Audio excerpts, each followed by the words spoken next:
So how has your day been going? It's been good. It's been busy. I'm glad it's Friday. Yay! Yes. I did go out and pick up a plant for my mom for Mother's Day. It's a heartburn. So, Heartburn. yeah. Awesome. Yeah. So, Okay. Did you get in 2.23 miles today? I did. I did my 2.23. Yeah.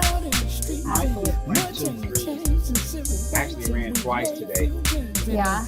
with a potential third run for later on. Just depends. Yeah. I was thinking about doing something else later, Yeah. bike or something. 2.2. I may even walk just to walk. Yeah. There's a whole lot going through my mind, Sure. but you know. Yeah. Oh, and by the way, everyone, just in case you did not know, you are now in the room with Eli. Yay. And as usual, as standard, my practice is I allow the guests to introduce themselves. So Okay. please introduce yourself. Absolutely. My name is Amanda Ming. Eli and I have been friends for 5 years now, something Yeah, like that. something like that. Yeah, I was research faculty at Georgia Tech, and Eli and I started working on some data and mapping and just exploring the definitions of homelessness and had some really, really great and important conversations. And now I'm a consultant at JBN, but still doing data strategy. So excited to be in the room with Eli. That is so awesome. Yes. And of course, as everyone should know by now, we call it In the Room with Eli because, well, I'm in my room. A That's right. comfortable setting. I think it's a great setting for people to relax, be themselves. You're at home. We're not stressed. You don't have to wear no makeup. But, if you do, I'm not disappointed. I'm not wearing any. Yes, I'm going to keep my pajama pants on, people. Great. I'm allowed. Yes. And the reason why I'm doing the videos is, of course, we're all dealing with the effects of the COVID-19 virus and the Mhm. stay at home, shelter in place orders, the 6 foot distance. And so, what I've decided to do after hearing too much media and just depressing news all the time from the media, it doesn't matter which channel you turn to, it's just so depressing and really brings you down. I decided, as being furloughed, what can I do? Well, wait a minute. Let me get to some of the local people that I know, and let's just start talking about how it's affecting us, how it's affecting our lives, whether it's positive, negative, both sides of that, how we have either grown or learned something new about ourselves. So the Yeah. main thing is to share this information one with the other. There's no one side of a right or a wrong. It's just, well, where is the individual I'm speaking to that day? Where are they at in their heart? How do they feel? And so, with that being said, my friend, let's ask about, and I like to do this one, the negativity first. What's the negative things that have happened due to the COVID-19 with yourself? Sure. I think so. I started a new job the first day of work from home. And it's been a different experience getting to know people for the first time. And also, making sure people know who I am and what I'm about. Having to do that virtually is just a slightly different experience. And then as Eli knows, I think the Back on My Feet family is really missing being with each other.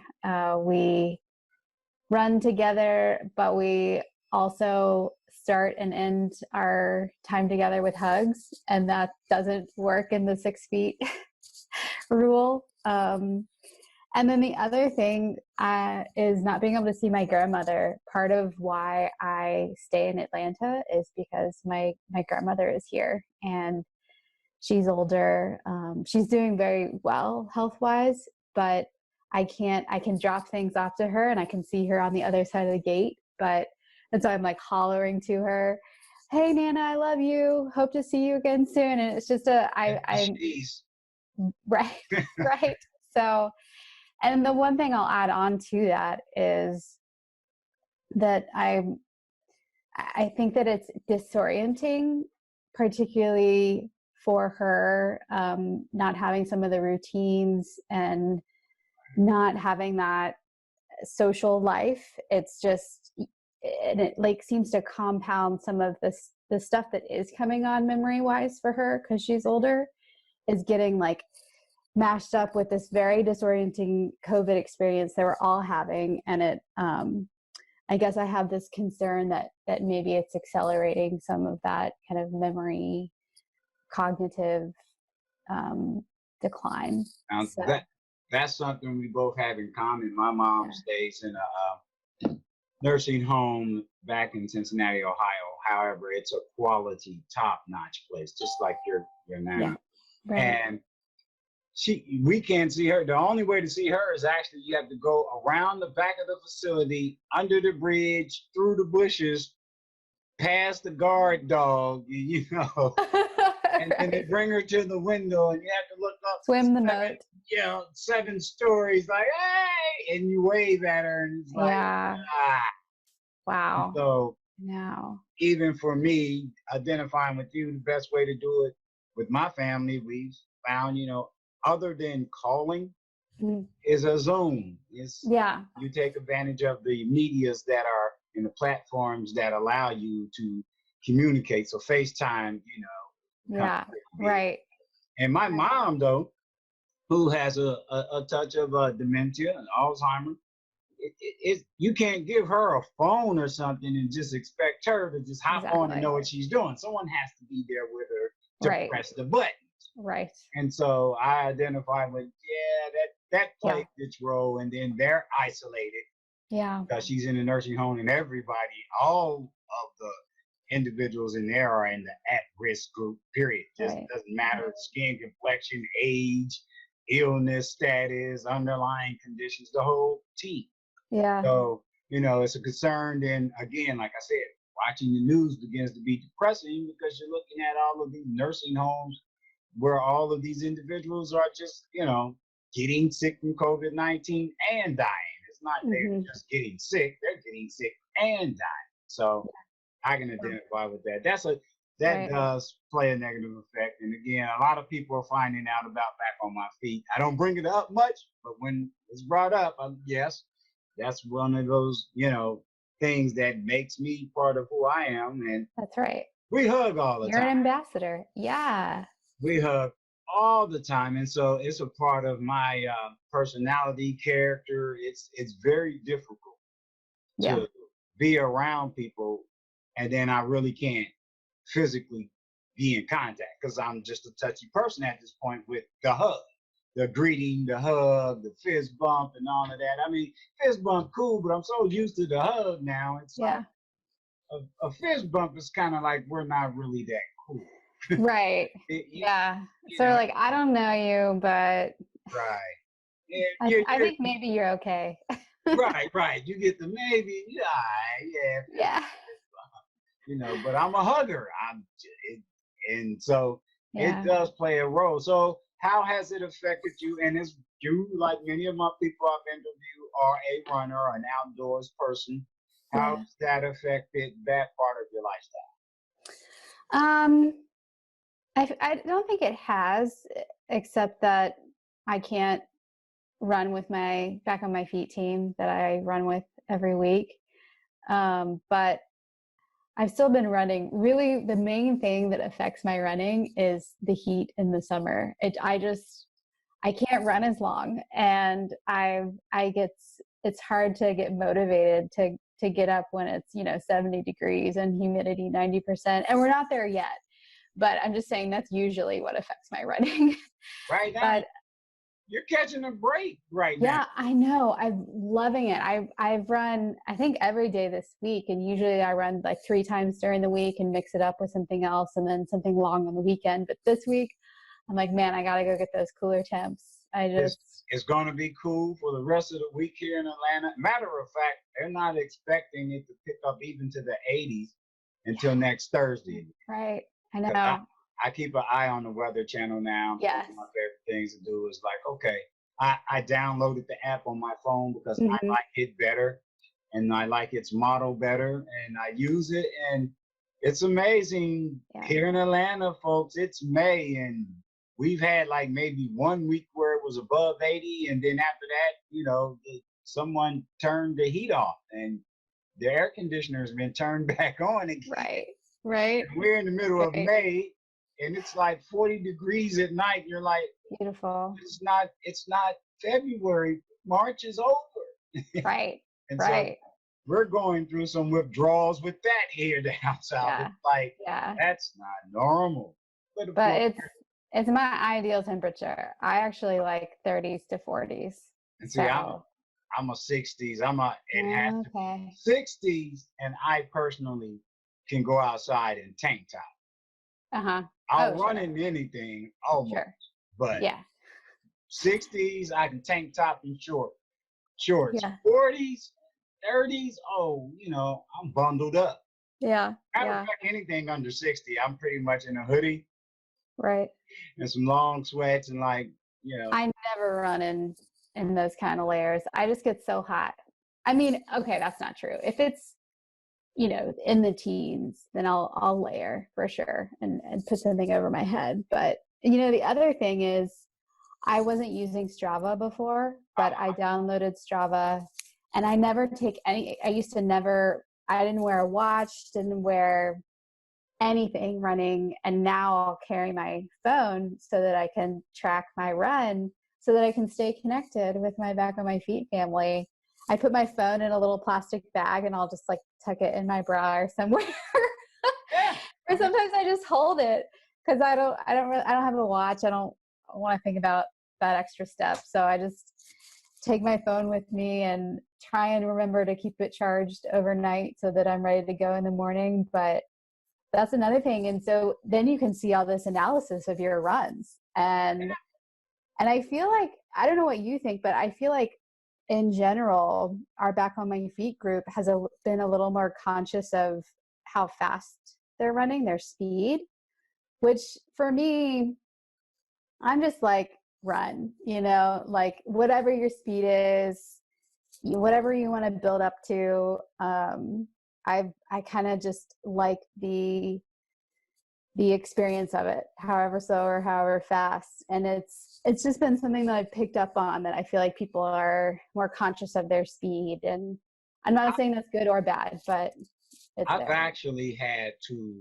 step back from a lot of the social medias because I'm always on it, always dealing with it. And then I find myself totally distracted from things I could be doing because I'll wake up, stretch, say a morning prayer, intend on doing 20 minutes of meditation and make a mistake and look at my phone.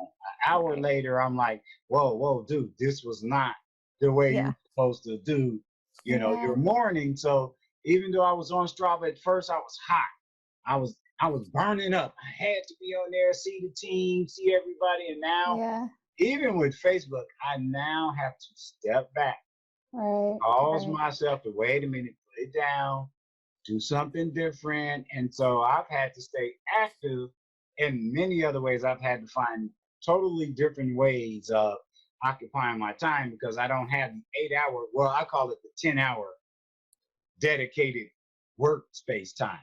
And I say 10 hours because whether I like it or not, I always include 1 hour of commute to work, 1 hour commute from work, 8 hours of work, and 10 hours of your day is centered around a work schedule for 5 days a week. And so, when that's what have you, what have you done to fill your time that's not social media? I mean, you come up with this really fun. I interview individuals that are, friends and individuals I know. I still do my service work at the Salvation Army. I get to do it a lot more now. I have had the opportunity to go deal with the unsheltered. which Hmm. is, they've been out. And individual, if you're watching this, there are a lot of individuals that are unsheltered on these streets, and they are not going to be alone. After this, I'd say by September, there's going to be a few more homeless people and some applying for some of these shelters, which is why the information Amanda, myself, and another friend have been working on, because I'm finding out people did not know shelters have 9 to 5 hours. You cannot just walk up to a shelter, people, and just think, oh, it's 3 o'clock in the evening. I need a place to stay. I'm going to the shelter. It doesn't work like that. There's times that you can come to get a bed, and whether or not you get a bed depends on the situation. And that's for a facility that has a program that you can stay. If it's an overnight facility, you just have to be one of the ones, that make it in time to get a bed. And Yeah.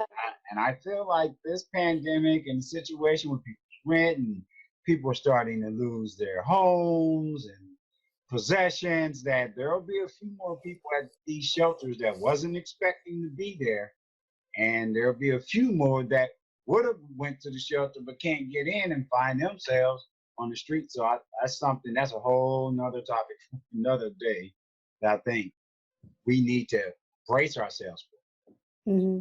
Now, with that being said, though, what are some of the positives that have happened? I know some positives happened. Yeah.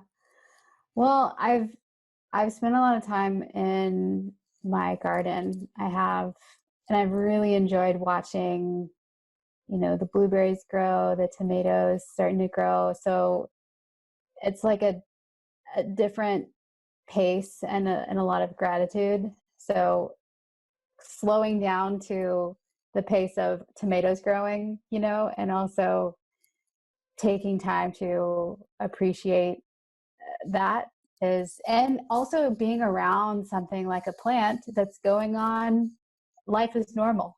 Like it's sort of really There's odd nothing saying wrong. that, but right, to my blueberry plants and my tomato plants, it's business as usual. It's life and growth as usual. Nothing's So wrong. You ask the animals, everything's fine. What's wrong with you guys? What right, are you guys tripping off of? It is okay right, out here. Let's go yeah, outside. yeah, And the yeah. dogs want to go outside. You're like, we're gonna wait a little. Yeah, right. So you've And had then time to deal with plants.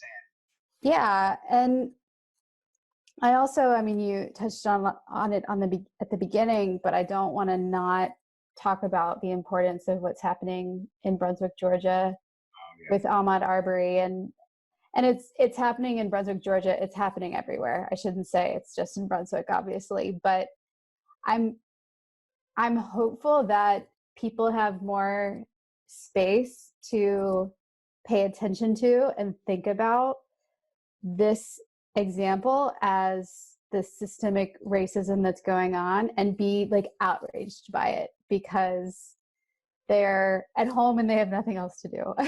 Like I don't know if people had all of the, I mean, people are busy, but there's something about right now that maybe people have more space to pay attention to how the the racism, the inequalities in our society are really being just like magnified, with COVID, but also with this man who was out jogging. And it really demonstrates that it's a crime to jog while black. Again, it's just outrageous, or enraging. When you get a chance, go on Facebook. I did Yeah. do a Facebook Live this morning. Nice. My 2.23. I have Yeah. 2 miles where I ran and spoke my heart Good. on the topic. And Yeah. you Tell me and you more. touched a few of the things that I was mentioning. I mean, it's already a pandemic. It's already a virus that's affecting everybody here. Yeah. And now you have a senseless murder, and that's what it was. You have a senseless murder Mm-hmm. of someone because of a skin complexion. I'm totally appalled from the whole act. And I begin to touch on it's not just the two individuals, the father and son, and the third individual in the car filming was there. What? The whole legal system there Yeah. failed as a whole. The whole community, legal community there, failed to do their job. And it's bothersome. But the hope shot out of that whole scenario is it was a runner and it hit the running community. Yeah. Which is, whether I like it or not, it's bigger than I've even imagined, because once runners heard, well, all he was doing was running. Mm-hmm. That's just it's just like, that's unheard of. Mm-hmm. As runners, we run for health. We run for life. We're not bothering nobody. We're not causing any problems. I mean, in the running community, that's this heinous, hideous crime. It's horrifying.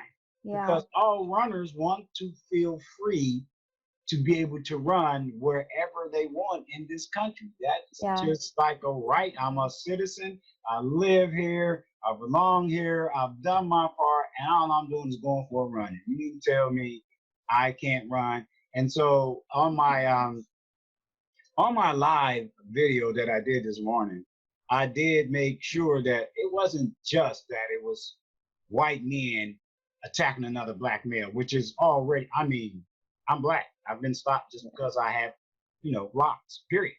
I understand it with the skin I'm in, but I would be appalled. It would be heinous if it was the flip. If it was some black guy attacking some white guy in the neighborhood because he looked like something, or he reminded him of something. And then I begin to address that the hate, for whatever reason, is wrong, just because you're a different ethnicity, or you speak a different language, or you're because of your sexual orientation, and you want to just take a life because of it. That's a problem in the country. Right. And that is something I feel this particular situation, this particular tragedy, will reopen the door for the opportunity to discuss hate, period, hate crimes, period. We have an opportunity, especially within the running community, to build a voice. And we as runners are way more powerful than just in our individual groups, because it brings all walks of life together. Running is one of the things I know that brings all walks of life together. It does not discriminate against how much money you make, your size, your skin complexion, your gender. None of that matters when you toe the line. Yeah. All that matters is I finished this 5K. Yeah. Yeah. And so I feel the positive out of it is not just the unifying of the Black community. That I'm confident that'll happen, but that citizens begin to step back and say, okay, we still have a problem here. Right. That really needs to be addressed. Yeah. Yeah. Yeah. And quickly, I'll say there are folks that not everyone has access to running, so it's not a complete equalizer. I agree that it in a lot of ways, lots of different people can show up and run together, and it creates empathy that we didn't have before. If Mr. Armory had just been, apparently if he had been with a hoodie and Skittles and tea just walking, the running community wouldn't react the same way. So I'm on board with you there. And I really hope though, that people see this as part of our politics and part of our political system, and that when they vote in November, they think about who they're voting for and how they're aligned with these incidences of hate crimes. And it's just hatred. Yeah, it's pure hatred. It's a lot. Yeah, but I think, and if you're outraged by Ahmaud Arbery's death, then you should not be voting for Donald Trump. I'm just going to say it. I said it. And people, you can't. Don't go and vote for him if you're really troubled by this. That's, yeah. At the end of the day, I'm gonna leave that up to each individual to make their choice. I'm gonna make my choice when my turn comes. Yeah. But more importantly is what it to me doesn't matter about just him. The community has to do what the community has to do first. The community failed there Yeah. first. The community was contributing to the problem.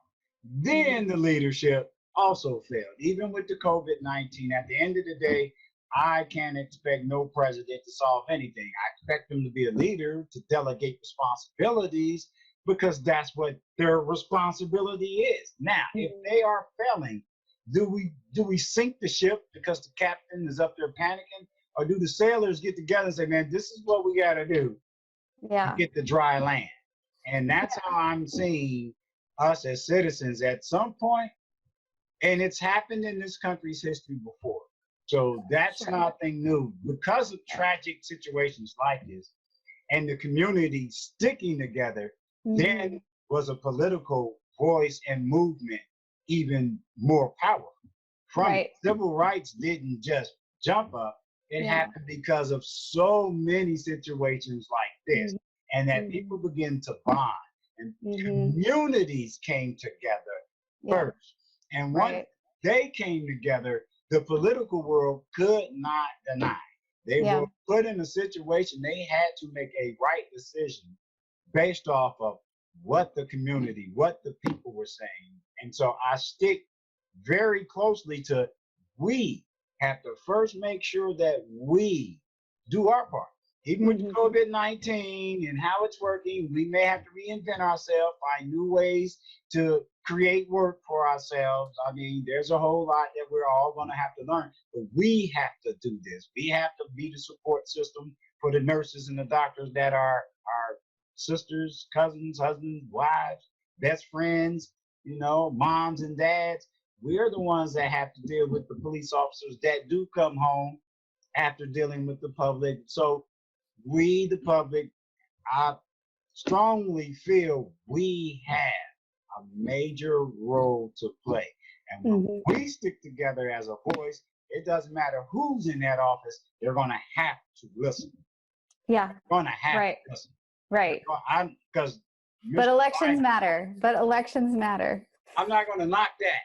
I am going to say whoever wins, this situation doesn't look like it's going away right away. They need to listen to the people, because we here, you, myself, those of us here in the society, we're affected. Your decision is affecting me. Yes, I don't like the leadership at all right now, because the decision making or the lack thereof, or the inability to lead correctly or delegate responsibility in a good way, is directly affecting me. Yeah. Period. And so, I'm not with that. I mean, your words and your actions are affecting me negatively. I'm not going to look at you in a positive light at all. It's not going to happen. I'm not with it. And so I'm just able to be me and be able to say, I don't care which one of you is in office. If what you're saying and what you're doing is negatively affecting me, I'm not going to like your leadership. And it's that simple. So there's the Senate. There's the Congress. I'm looking at them too, like, all right. Oh, sure. What are you guys doing? What are you putting in place here? Yeah. Who's being a leader and who isn't? Who's helping and who's not? It's more than just one person that's making decisions here, and that one person is getting support from somewhere, somehow, and that person, I'm telling you, a president's only going to do as much as a party and allows them, and at some point they have to be in agreement. So when it comes to the political part of it, I'm looking at it like, look, all of you guys are failing until you guys show up as one voice and do a one voice movement. Yeah. And so it's a battle there. It's a civil war there. And I don't think Americans really understand that if we keep this path, we're actually in a small civil war here with our politics. It's it's divisive and it's dividing us. And then this situation with the COVID-19, it's the have and the have-nots. It's dividing us. So Yeah. it's united we stand, divided we fall. What the heck is going on, y'all? Right, right. I liked AOC described it as we're like pouring gasoline on kind of these existing fires. That's what COVID's doing. Yeah. And now it's just, you can't not see it, but I'm not sure that we're really responding to it. Is the current office is not doing the best job possible at all. Yeah. I don't know who's benefiting from what here. It's a total mess. Right. And to the point that it's affecting the medical, experts, the ones that have the skills, all of a sudden they don't want to participate or they're not in their jobs anymore. It's a whole mess. It's a cluster. It is. It's not good, but the problem is, okay, after you get through with all of those decisions and those things, who is affected? Right. A lot of those individuals are well taken care of. Yeah. Me, if it wasn't for the VA, insurance is my problem, and so that's why I feel like a lot of African Americans, as you want to label it, or black people in my skin are dying. Well, we don't have the insurance. When you get to the hospital, like it or not, the hospital is like, okay, who has insurance? They go first. Yeah. That's because the hospital has to pay the light bill too. They have to pay the staff too. Who's going to have to pay our bills? And so now all of a sudden, it comes down to if you have insurance, we're going to look after you. The insurance company's going to help pay for you. But if you don't, sit in the corner and ride this one out. It's really clear that our healthcare system is a business. Completely a business. Yeah, it's at this point it's obvious. It's obvious. And that's why I'm saying, like, after a while, all of us have to step back and look at the whole totality of the situation. Like, there's just so many broken fragments. Healthcare system, just the legal system. We have a lot of issues. But hey, we can make it work. Right. Your vote will make a difference. Yeah. It will count. And so I know my friend has to leave. I know. I wish I had more time for this conversation. It's an important one. Actually, the funny thing is, we're actually at the time for 30 minutes. It's just, we know each other. We've worked together. Yeah. It's so easy to get caught up in conversation. But I really appreciate you being here. And this is my friend Amanda Mee, who's helping me with the homeless. That's my friend Eli.